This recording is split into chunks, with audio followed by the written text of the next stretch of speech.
Hello everyone, welcome to the video on operators called logical operators and the bitwise operator. In the previous video, we have learned about the arithmetic operator, assignment operator and the relational operator. In this video, we will we will discuss about the logical and the bitwise operator that we have worked in Python. So let's start with the logical and the bitwise operator. The logical operators are worked with the Boolean values. यहाँ Boolean values that means true and false. Two types of values are there. ये वो true हो सकती हैं या false हो सकती हैं. यहाँ true और false के बीच में ही काम होगा.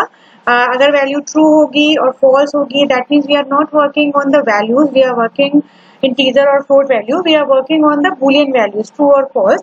Like suppose we have an example where a equals to 5 and b equals to 7.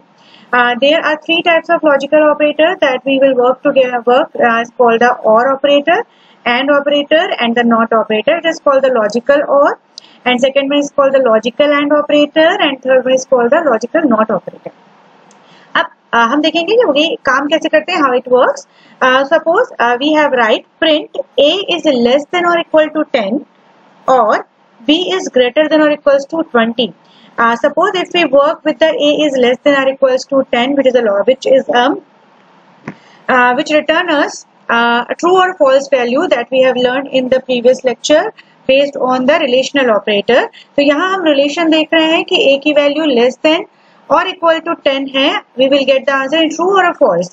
तो अगर हम example में देखें तो a is less than 10, which is true because a value of a is 5. And b is greater than or equals to 20. No, it is false because 7 is not greater than 20. The first value that we have get is true and second value is false. And बीच में है OR operator. इसका मतलब ये है कि दोनों में से कोई भी एक value true होनी चाहिए तो आउटपुट आपका true आएगा. इसीलिए हमारे पास आउटपुट क्या है, true, because OR operator लगा है. बट ऐसे अगर आप AND operator लगाएंगे, that means दोनों values आपकी true होंगी तो रिजल्ट true आएगा. और एक भी वैल्यू अगर आपकी फॉल्स हो जाती है तो आपका आउटपुट फॉल्स आएगा. इसलिए यहाँ हमको आउटपुट मिला है false because b is not greater than 20, b is less than 20. और हम नॉट की बात करें तो जो भी हमने लॉजिक लगाया है a is greater than b, तो आप देखिए क्या a is greater than b है, नहीं है. और उसके पहले हमने नॉट लगा दिया, यानी जो हमारा फॉल्स वैल्यू आई है उसको हमने जस्ट अपोजिट किया नॉट लगा के, तो वैल्यू क्या आई हमारे पास, ट्रू आई. तो इस तरह से हम और एंड नॉट ऑपरेटर के साथ काम करेंगे when we are talking about the logical operator. The next operator जिसमें हम काम करेंगे that is called the bitwise operator. जैसे नाम से आपको लगता है bit wise, according to bit. ये काम करता है बिट्स के अकॉर्डिंग, क्योंकि जो भी हमारे पास नंबर्स हैं उसमें हम फर्स्ट ऑफ ऑल करते हैं कि उसको हम बिट्स में कन्वर्ट करते हैं और फिर उसमें कोई लॉजिकल ऑपरेशन, लॉजिकल और एंड लॉजिकल एंड ऑपरेशन को परफॉर्म करते हैं. तो that's why it is called the bitwise operator. अगर हम देखें बिटवाइज और ऑपरेशन को, हमारे पास a इक्वल्स टू 5 है और b इक्वल्स टू 7 है. और अगर हम बिटवाइज और ऑपरेटर के साथ काम कर रहे हैं तो यहाँ और ऑपरेटर के लिए ये वाला सिंबल यूज होगा. जो पिछला बार हमने OOR और लिखा था वो सिंबल यूज नहीं होता बिटवाइज में. यहाँ स्टैंडिंग लाइन है, ये वर्क करेगी एज अ बिटवाइज और ऑपरेशन. तो अगर हमने लिखा प्रिंट a और b, तो चूंकि हमने बताया कि a और b की दो वैल्यू हैं, a equals to 5 and b equals to 7, तो first thing that system will do for you is to convert it into the bit format. तो अगर हम 5 की बात करें तो 5 का बाइनरी इक्विवेलेंट होता है, अगर हम 8 डिजिट्स पे काम कर रहे हैं तो 00 00 01 01. और अगर हम 7 के इक्विवेलेंट की बात करें तो वो होता है 00 00 0111. ये इसका बाइनरी इक्विवेलेंट है. और अगर हम और ऑपरेटर लगाते हैं तो और का मतलब होता है दोनों में से अगर एक भी वैल्यू ट्रू होगी तो आउटपुट ट्रू आएगा. तो यहाँ अगर आप देखोगे 1 and 1 दोनों 1 है तो आउटपुट क्या आया हमारे पास, 1. 0 and 1 तो एक 1 है इसलिए आउटपुट क्या आएगा, 1.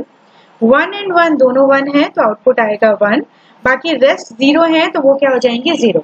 और ये किसका बाइनरी इक्विवेलेंट है, 7 का.